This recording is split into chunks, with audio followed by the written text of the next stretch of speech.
तर मराठा आंदोलक मनोज जरांगे यांनी पुन्हा एकदा मराठा आरक्षणासाठी आंदोलनाचा हत्यार उपसलाय। त्यांनी 29 ऑगस्टला मुंबईत आंदोलनाची घोषणा केली आणि त्याचबरोबर आंदोलकांना तयारीच्या सूचना दिल्या। दरम्यान फडणवीस, मराठ्यांना आरक्षण द्या ही तुम्हाला शेवटची संधी आहे अशा शब्दात त्यांनी इशारा दिला।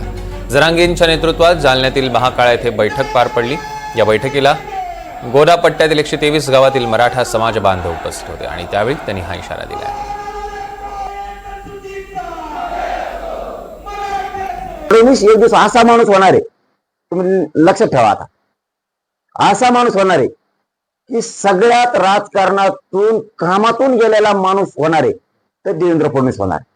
सुधर भाऊ, तुला सुधारायला संधी आणि मोका देतो, सुधर, दंगली घडायचं काम बंद कर, मराठ्याचं आरक्षण दे, आता लय भयानक परिणाम घडून आणणार आहेत, सगळ्यांचे हाल आहेत आणि सगळ्यांचा ह्यो असल्या गोष्टी घडून आणणारा सगळ्यात मोठा दोषी आणि महाशत्रू असेल तर तो देवेंद्र फडणवीस। एक दिवस हे सगळे मिळून असे मागा लागतील देवेंद्र फडणवीसच्या की त्याला मुतरीवर सुद्धा घर राहणार नाही, इतके हाल करणारे ध्यानात ठेवा म्हणा। तुला एक दिवस एवढं फेडावं लागणार आहे देवेंद्र फडणवीसला, सगळ्या पक्षातले आमदार, मंत्री, खासदार असे मागा लागणार याच्या, कारण यांनी लय जणांचा सूड घेतला आणि आता त्याला शेवट दंगल घडवून सूड घ्यायचा।